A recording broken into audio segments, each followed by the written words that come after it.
Right. Good afternoon, everyone. I will call to order the regular meeting of the Local Area Formation Commission of Napa County on this Monday, October 7th. Could I have roll call, please? Yes, welcome to the regular commission meeting. Vice Chair Leary. Here. Commissioner Moeller. Here. Commissioner Painter. Here. Commissioner Ramos. Here. Commissioner Abudamas. Commissioner Gallagher. Commissioner Khan. Chair Cottrell. Here.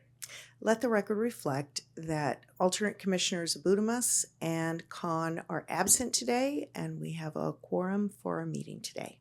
Great. Thank you. So, I'd like to correct her on her pronunciation of Miriam's name is Abudamas. Yes. Mhm. thank you. Please join me. I pledge allegiance to the flag of the United States of America and to the republic for which it stands, one nation, under God, indivisible, with liberty and justice for all.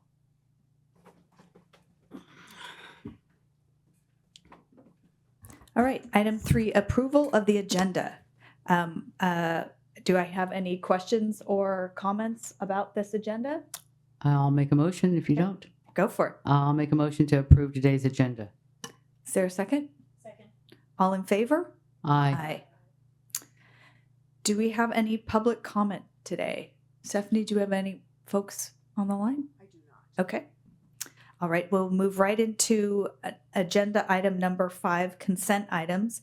And I am going to pull for some discussion the current and future proposals, specifically the one involving the project at Big Ranch Road. Are there other questions or comments on the consent item? Or anything to be pulled? Is there any public comment? All right, then I would entertain a motion. Second. So the motion, we will say everything excepting item C. Correct. Okay. All those in favor? Aye. Any opposed? Okay, motion carries. And Brendan, would you like us to take this discussion now, or do you want to wait for a later agenda item? Now would be perfect. Okay, great.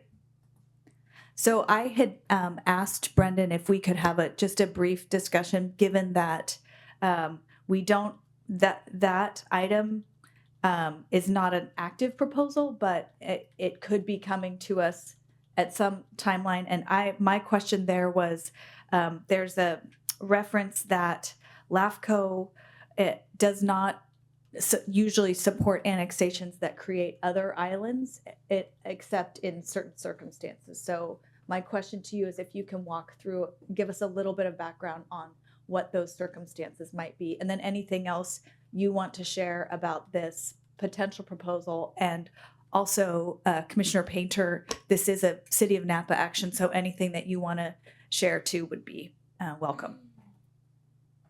Well, absolutely. Thank you, Madam Chair and members of the commission. Good afternoon to everybody. So the major item within this staff report is the Big Ranch Road / Rosewood Lane annexation to the City of Napa, which you will find on page 2 under anticipated proposals. The short version is that the city of Napa is pursuing an annexation of 5 entire parcels, along with a portion of a 6th parcel, which if you have your staff report open, those are the properties that are shaded with the red hatch marks. And so that current configuration of annexation would result in the creation of 2 new entirely surrounded unincorporated islands, along with the creation of a 3rd island, which would be substantially surrounded. That's the one along Big Ranch Road, the small single parcel that is not entirely surrounded and would not be because it would not be surrounded on all sides by the city's boundary.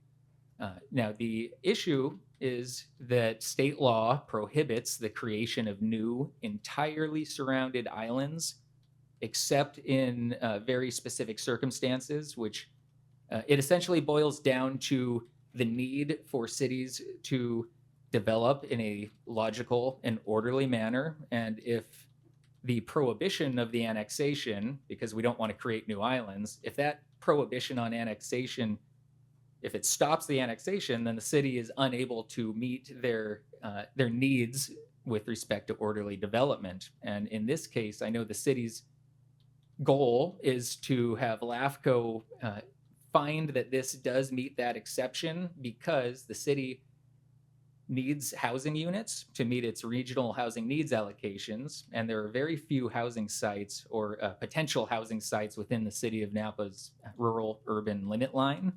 This is one of those areas that is within the rural urban limit line. Now, an obvious question would be, why not just annex all of this? Why leave out any parcels at all? Well, the answer to that is that we would be subject to, or the annexation would be subject to protest proceedings if we did add any other parcels, unless we could get the landowners to consent to the annexation, which is not going to happen. That's already been pursued many times over the years. The city has determined that those parcels being left out have landowners who will submit written protests and could terminate the annexation should we choose to expand the boundary and force other parcels in. So hopefully I provided the important details there, but happy to expand on any of that if that would be of interest to the commission. So just to follow up, so you're saying that the finding that LAFCO, that we could be being asked to make, is that the cities need to, that this annexation accomplishes the city's goal of developing in an orderly manner? Absolutely. That's the bottom line, Chair. So yes. And it may require us to look at this through a different lens of what happens if we say no, then the city will have no opportunity to allow for housing development on these properties, which would hinder the city's ability to meet its RENA allocations. So no decisions have been made by LAFCO on this yet. That there will be many alternatives for us to consider when this comes forward to us. We may want to pursue modifying the boundary in a way where we know we will still be successful if we go to protest proceedings, but maybe we get a few more parcels to come in. That's one option. Or we may want to even try the whole area and try our luck, just see who shows up to the protest proceeding vote.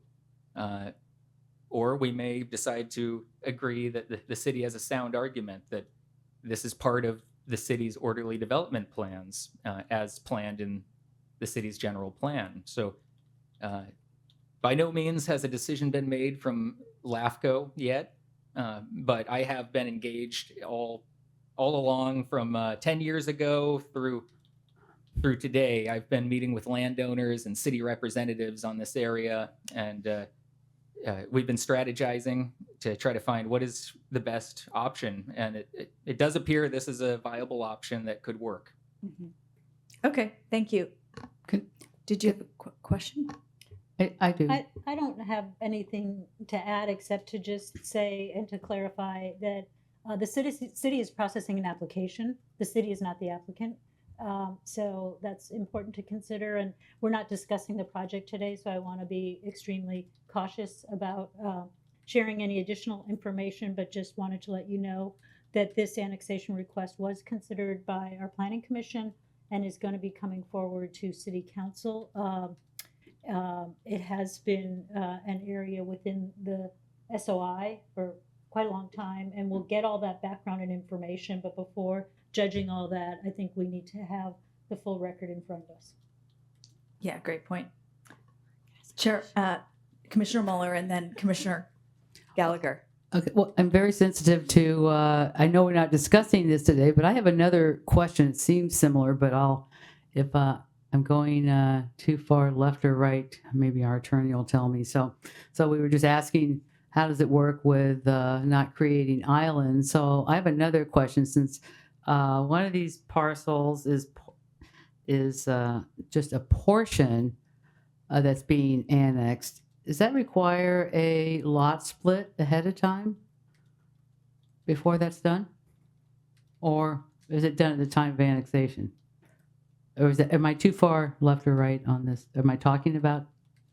Well, Yes. I'll take a crack at it, Commissioner Okay. Moeller. So I know this has come up in the past at LAFCO, and so years ago I looked into this, and at the time, county staff informed me that it is possible, but not desirable because it will force the county, the property tax division will need to create new assessment parcels. So they will not be legal parcels, but they'll be assessment parcels for taxation purposes, and that is it's inefficient for the county. So from their perspective, it doesn't make a lot of sense, and it causes more work for them. But there are instances where this is the only way to annex any of the property. It may be the right thing to do. There may be circumstances where that is just the only option. Okay. And in this case, just a reminder, the reason why this portion is in the current configuration for this annexation, that's the portion that is within the city's rural urban limit line. Anything within that parcel, that larger parcel that goes further to the north, the rest of that parcel is outside the rural urban limit line and not eligible for annexation. So at least for now, it does seem reasonable to process this application when it comes to us. And this, I do believe, is something we can work with. Okay. So it's that big thing that's the big piece kind of at the top. That's the parcel, that's portion. That's correct. Okay, got it. Yes, and there's a lot of history with that parcel. It goes back to the Van Winden family, and they used to be part of separate parcels, which were then realigned. It's not easy to summarize why that parcel is the way it is. It's very unique. Okay. Commissioner Gallagher. Thank you. I just thought at a future meeting, maybe we could have a little bit more of discussion, or you could present to us more about the concept of orderly development, because that seems to be something that is going to weigh heavily into this. And I would say, as a LAFCO commissioner, I don't know exactly what that means as opposed to disorderly development. So just being able to make sure we have all of that really, really clear before we get to a point where we're going to have to make a decision on this. Thanks. Yeah, great point, Commissioner Gallagher. What I was thinking along the same lines, and also thinking about having other examples of where a LAFCO jurisdiction has faced this. That would be interesting to learn about. And I appreciate, Commissioner Painter, your point that we don't have an active application in front of us, which I think it's probably worth, this is such a helpful list that we have, and we probably need to be mindful that we're not in any moment of review making a decision about a set of facts that are actually not before us. So so learning more about islands too. I know we're going to discuss that later. Yeah, Brenda, do you have something else? Oh, thank you, Madam Chair. You just touched on it. I failed to mention that we have already agreed to host a future workshop on islands. And so this has yet to be scheduled, but given the Big Ranch Road area annexation seems to be coming down the pipeline, and there are a lot of big questions, we may want to expedite getting that on the schedule and doing it as quickly as we can. So if the commission, I don't know, look to council if we can even discuss that as part of this item, or if we have to agendize it. I'm thinking we look at number 8, which is future agenda items. That makes sense. Okay. Commissioner Ramos, and then Commissioner Leary. Thank you. I have a inquiring minds want to know question. Do we have a list, and I understand this is many different jurisdictions. Do we have a list of jurisdictional islands? Yes, Commissioner Ramos, we do. It is not on the website, I Okay. don't believe, but I can follow up. I can provide whatever is helpful. I think that to Chair Cottrell's point, I think it is very helpful to try and understand these jurisdictional islands because they are different in terms of what jurisdiction is being island off, right? Whether it's a city jurisdiction or a special district jurisdiction. And I think to understand from a mapping standpoint when we are dealing with islands, and what is around, and to also understand any unintended consequences from that. I can tell you anecdotally, I think we all have experiences of what those consequences are of islands, but I think to be more purposeful in decision making, that information would be helpful. All right. Thank you. Thanks for that input. And I think when we move to future agenda items, we can encapsulate some of these ideas. Commissioner Leary. And I also have an inquiring question. When is land use cannot be a factor? Can you turn your mic on? Yeah. I have an inquiring question. When can land use be used in terms of our decisions? I see sometimes it is and sometimes it's not. So I would like some clarification down the line about land use and when it can be considered our determinations. Oh, that's a great question, Commissioner Leary. I'll start with, I'm sure our council is ready to cite the code section that says that LAFCO has no direct regulation of land use. However, we certainly consider existing and planned land uses in our decision-making process, which oftentimes we have local policies that will define terms that relate to land use, such as vacant. We have a policy on spheres of influence that defines vacant land, and that is because we're required under state law to make determinations about the amount of, for example, the amount of vacant land a city may have within its existing jurisdiction, which could be a priority site for their development, as an example. Certainly land use, whether it's a current use or a future use, it certainly matters for decision making. And at the end of the day, LAFCO decisions are based on, well, it's the statute, it's local policy, and it's local conditions and circumstances. And that's where oftentimes we have to decide if the timing is right for an annexation to occur. Really great question and no easy answer. Maybe does council have anything to add to that? Yeah, I agree.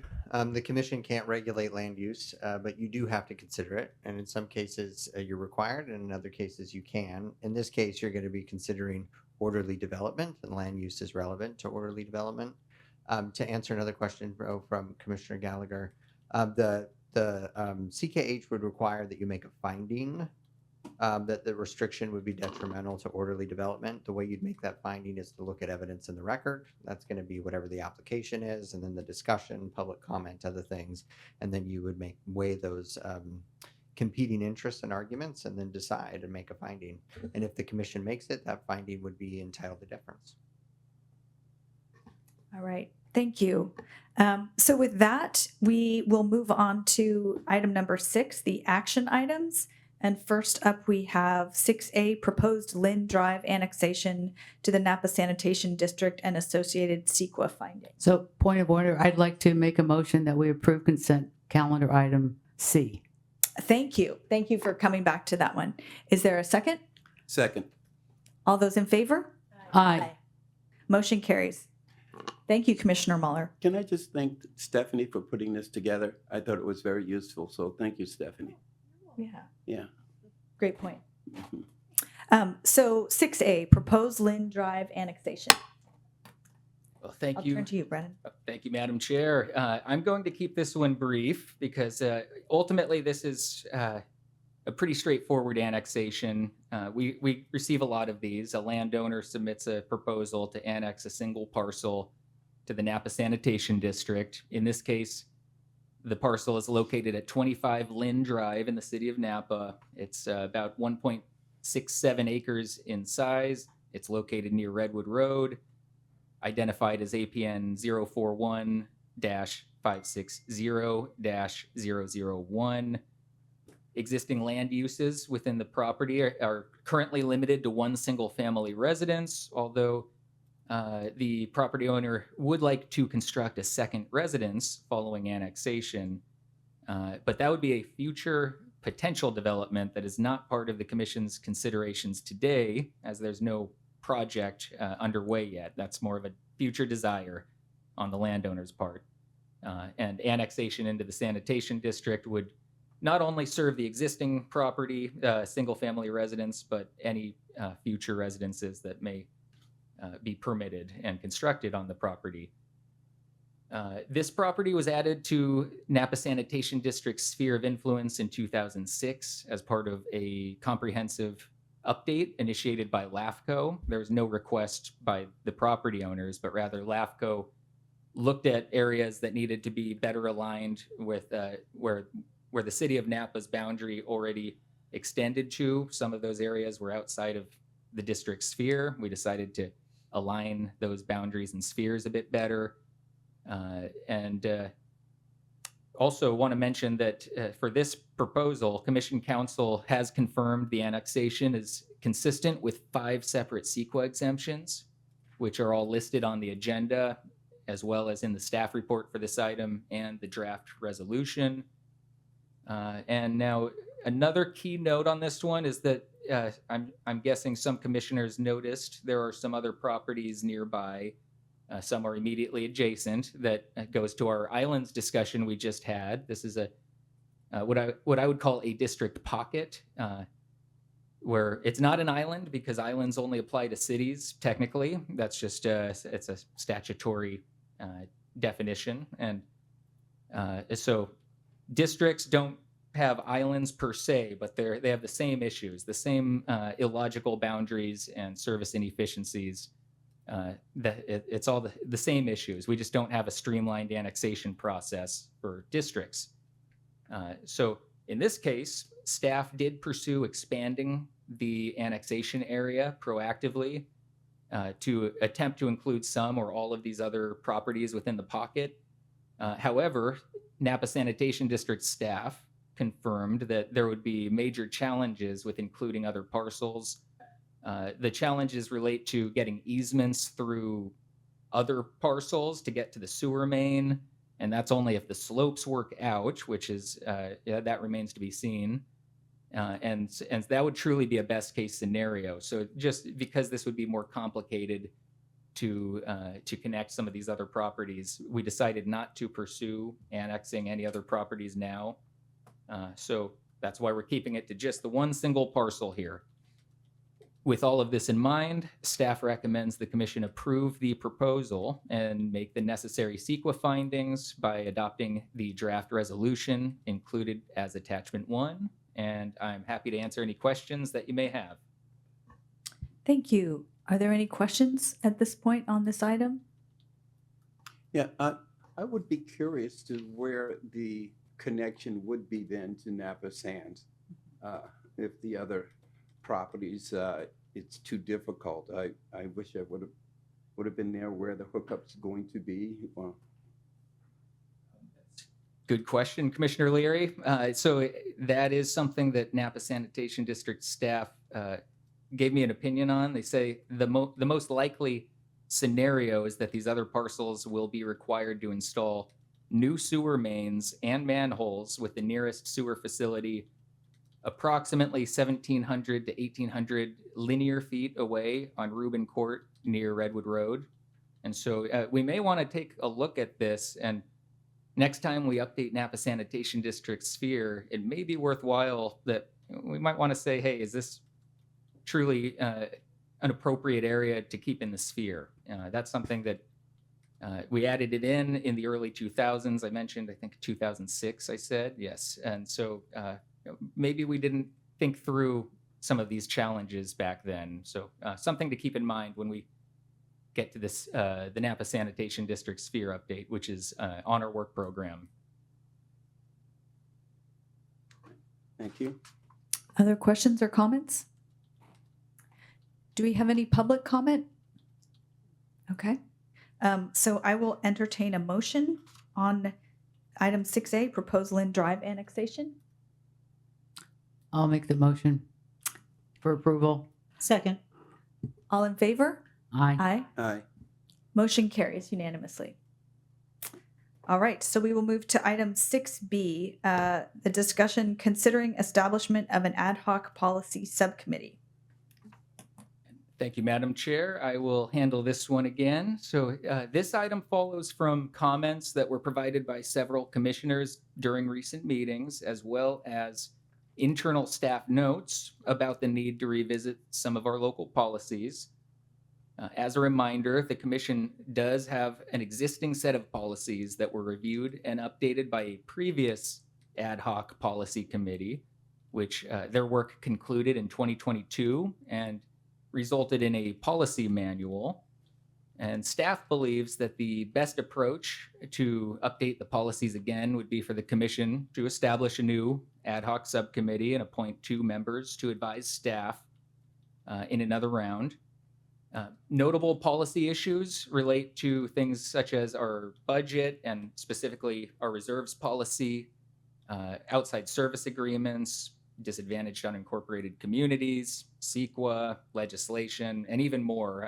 I certainly have a lengthy list of notes that I've been meaning to bring this item to the commission for a while, and now we have an opportunity. And so now, fortunately, none of the issues are particularly urgent, so we can be thoughtful and measured about this work.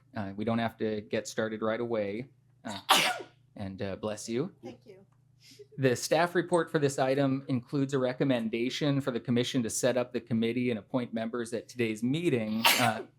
Bless you. And however, after the agenda was posted, staff discussed this item with a couple of commissioners, and staff believes that it would be more appropriate that we actually wait on appointing members until December, because at the December meeting, that's when we will be also appointing members to next year's budget committee and legislative committee. And so it may make sense to take this up then and allow the commission to be more strategic about who will sit on each of these committees. And it was also noted that the report for today did not include a copy of the current policy manual, which would have been beneficial to have in front of you before you make a decision on who to appoint. And so waiting until the next meeting would also allow an opportunity for the commission to get better caught up on the current policies. And certainly I'll provide that policy manual in advance of the next meeting. So with all of this in mind, staff is recommending that the commission discuss its interest in establishing an ad hoc policy committee and appoint 2 members to work with staff, and also consider if today's meeting or if the December meeting would be the appropriate time to do this. Happy to answer any questions that you may have. Thank you. Are there any questions or comments? Commissioner Mueller? Yeah, And then Commissioner Ramos? I do have some comments. As Brendan mentioned, there was a previous committee. I was on the previous committee with Brad Wagon Connect. And this was a pretty big project. The policies had not really been updated in quite a while. And it took us about 2.5 years to really go through all of them. And when we were going through them, we decided, besides updating all of them, and as we did that, they were all brought back to the board for approval, but we also formatted them, and instead of having them here and there, we actually created a policy manual with an index so we can kind of find them all in one place. So instead of going through that, which is really a big project, I know Brendan's got a few little minor modifications that aren't urgent for a few of these, but I would like to maybe suggest that between now and if we do agree with December, that Brendan could send us an email with a link to that policy committee. Maybe we actually look at the policies and see, which ones we want to tackle, instead of just maybe having a policy committee go off and assume that this board wants everyone to look at us to look at all of them in great depth since they're fairly new. We actually have a policy on policy, so we should take a look at that, which, also, which is pretty standard when you're doing these kinds of things. So, take a look at that as well. So I would just kind of like to maybe suggest before we start appointing people, we really understand the scope and the need of what we want this committee to do. Yeah, I think there's some good points there. I like the link to the current policy and then a set of what there's a shared understanding about what the scope is. So Commissioner Ramos, did you have a question or comment? Yes. Well, I do appreciate staff's recommendation to consider appointments in a more totality. I think one of the ones that I brought up that I think is really important to tackle first is, in fact, our finance policy and budgeting. And so I really think that starting on that work sooner, because a lot of it is very much driven by GFOA standards. A lot of it is driven by the auditor controller. And because LAFCO does, can really utilize the policies of its member jurisdictions to be able to better inform and update the financial policy. I think that that's one that can be tackled, now versus waiting, and that way when the budget committee is appointed, they know what might be coming our way.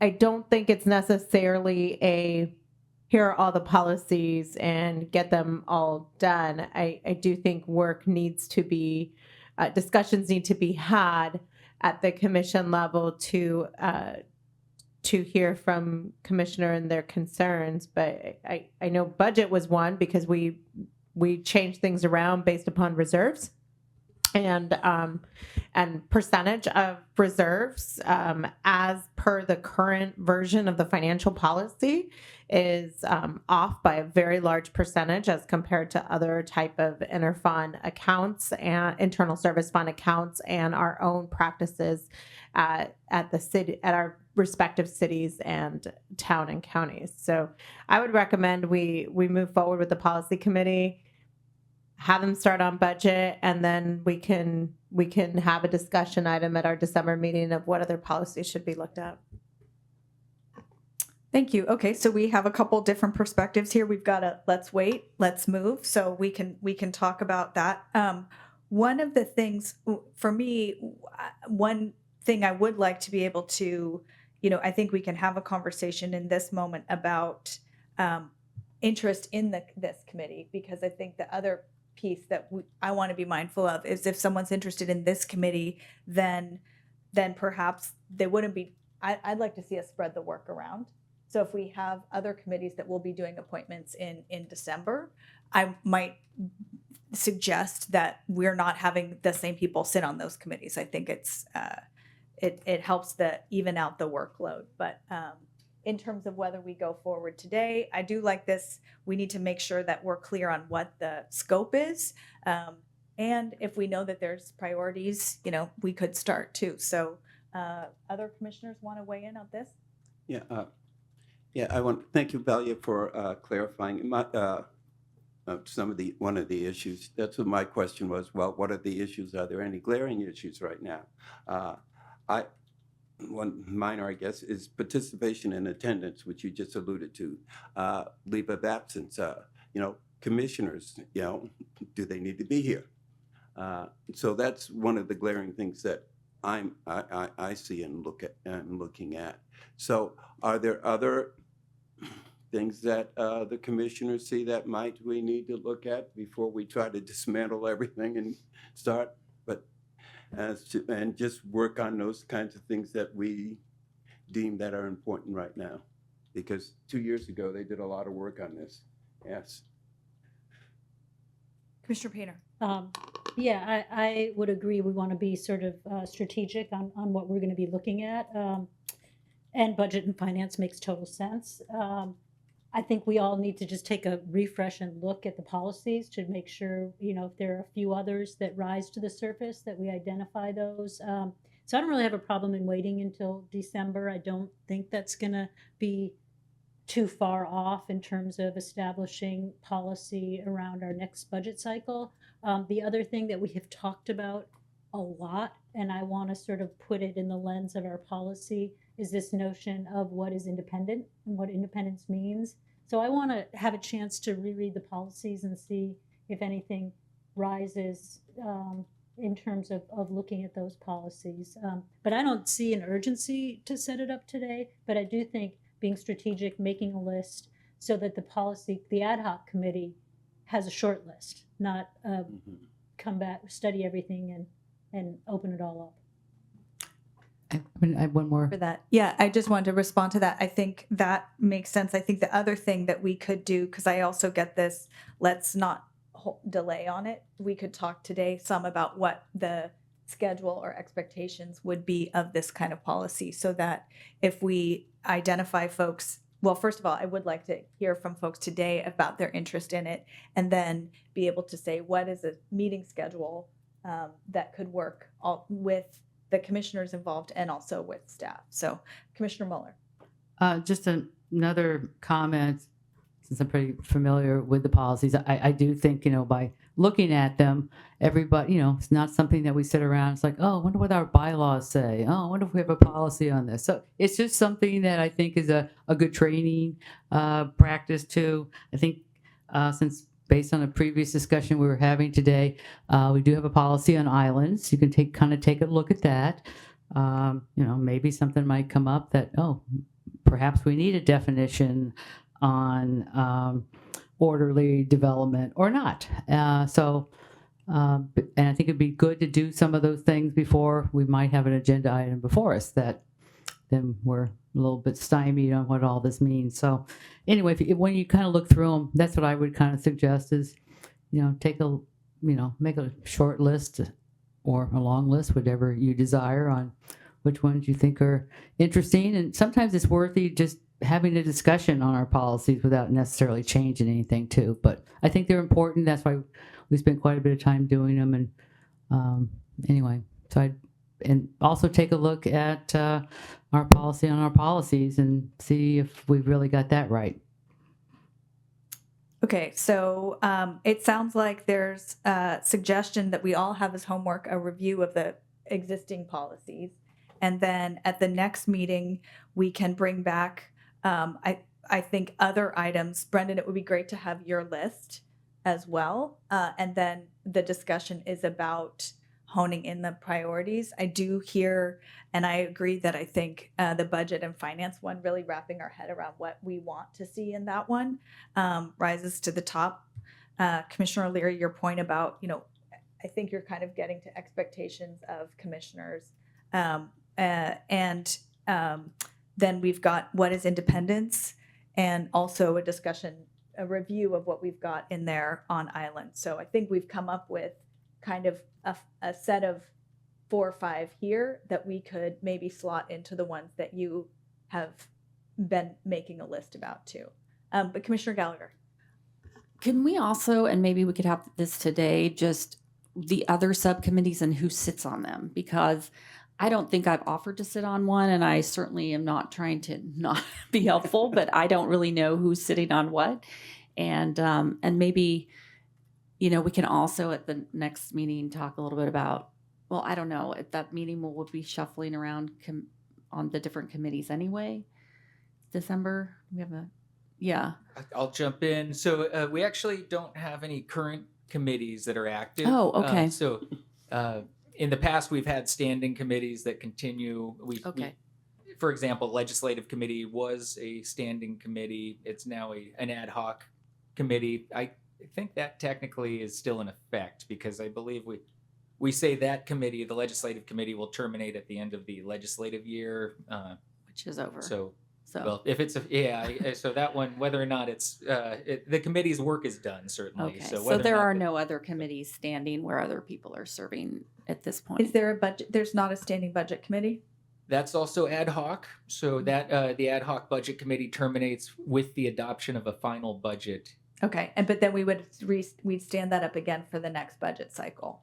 That's right. And this is something we may want to revisit in our budget policy, whether or not this structure of a budget committee serves us the best, or if there's another way to approach it. For example, we've had mid-year budget adjustments that sometimes come up during a time when there is no budget committee that is active. It may be helpful to have a budget committee review with staff before we bring anything to the full commission. Just an idea. And just to remind everybody, we try to have ad hoc committees as long as they're legally permissible, as our attorney says, because when we have a standing committee, it's open to the public. And a lot of these ad hoc committees we just do by Zoom, so we'd have to change our whole format, invite the public and get them noticed and all that. So Good point. So I think what I would like to do is ask the commission that, given that we will not have any standing committees, but we have the potential for a couple of other committees that could look at legislation or budget, who on this committee or on this commission would be interested in the policy committee that we're talking about, since that's our agenda item? Commissioner Ramos? Commissioner Gallagher? Okay. Great. Well, I think that's helpful. And if someone else gets interested later on, but thank you guys for considering it. And I think we have a good game plan here, so that we'd have an agenda item at our next meeting where we could go over a list of items and then probably some priorities, and then give some structure about calendaring and when we could get we could ask an ad hoc to report back. That work? Okay. All works. That work for everyone? Okay, great. Thank you. Okay, so we are not going to need to take a vote on this item. Brendan, do you have the direction you need? I do have the direction I need. Thank you, Okay, Chair. great. All right, and then that will bring us back to you for the executive officer report. Well, great. Thank you again, Madam Chair. Quick note that staff is still limited, as you can see, but we continue to keep things moving ahead and keeping the lights on at the office. Stephanie and I have been doing great, although certainly it would be great to have full staff capacity back. So we're all being patient as we wait for that day, which will come hopefully soon. So please just be patient with us if you can, and before long we'll be at 100% capacity once again. Another note that at the December meeting, we're already loading up that agenda today, but I'll be adding another item to that agenda related to the strategic plan and work program to give you a progress report and some updates there, as we have quite a few studies that are scheduled, and some of those are coming up very quick, and at least one is already a bit off track, that being the countywide fire and EMS MSR, which I've taken the reins on that one. And what was happening, it was a data acquisition issue, and apparently the consultants needed to repeatedly send last requests to some of the stakeholder organizations to get data that is essential as the framework really for the MSR. But they have all the data they need. The consultants are now scheduling stakeholder interviews for the first week in November. It'll be Thursday, November 7th, and Friday, November 8th. Stephanie was terrific in getting us a couple of rooms secured at no cost to LAFCO for the entire day, both days. So that is going well. And we've already talked about the Future Islands workshop, which just a quick reminder that I believe someone will bring that up during future agenda items. And then I'll touch on the Cal-LAFCO conference as well before I turn it back to the chair. So Napa LAFCO will be proudly represented by Stephanie, myself, Commissioner Moeller, and Vice Chair Leary, I believe is the full crew that will be heading down to Yosemite from Napa. The final program has been released, which is available by request with staff, or it's on Cal-LAFCO's website if you want to hunt it down there. There's also a conference app that has been activated using the CONF.app. if you know what that is, and you can search for Cal LAFCO, should come right up. Stephanie has volunteered to be the speaker bio coordinator, which is a bigger job than it sounds like. She's been juggling for all the sessions, the entire conference, all the different speakers. She's the one who's coordinated all of that and sent it along to Cal LAFCO. So that's a great job, Stephanie, there. And then I am speaking on one panel about succession planning for LAFCOs, and I'm also moderating a session which I also led up this session. I proposed it, and I've been the team leader for this one. It's on water education for government leaders, so should be interesting. And one last friendly reminder that next meeting for us in December, we're back in Yountville for that meeting. I believe it is a one-time thing. Stephanie knows the details. I have forgotten what the details were there, but this room is not available at that time. But we should be back here in the Board of Supervisors chambers for the first meeting in 2025. Speaking of which, can you believe it's almost 2025 already? So that's all I've got for now. Great, thank you. Does anyone have questions on that item? Okay. Then I will go ahead and move to item 8, commissioner comments and requests for future agenda items. I have a comment. I just was looking at my schedule, and I didn't realize that the marathon in Honolulu was moved up a week, which it usually never is, that first week of December. And so I won't be at the meeting on December 2nd. Will you You'll actually miss be my- running on that day? You'll miss my birthday. That's my birthday. Yeah. Well, no, they just moved it up a week, and we get there so we can acclimate and everything else. So with that in mind, if when you discuss ad hoc committees, I would accept an appointment to the legislative committee, but any committee would be fine because I want to do my part. Great, thank you for that update. Other comments?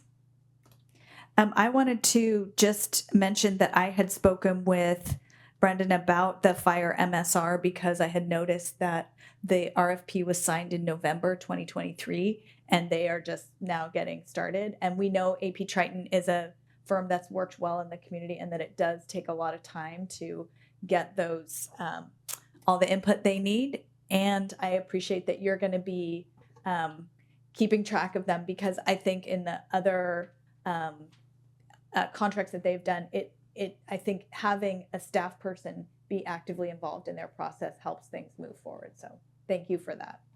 And then I do want to bring up the request for a future agenda item for a discussion, a report from staff and a discussion about islands throughout the county. And I think we could, as a specific subset or look at anything that's coming up, like the Big Ranch Road project.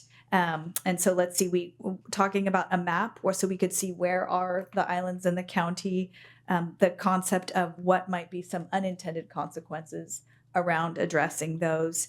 And then to pick up your point to a clarification, when is land use a factor? I think that was a general comment, but I think it's quite relevant to the discussion about islands as well.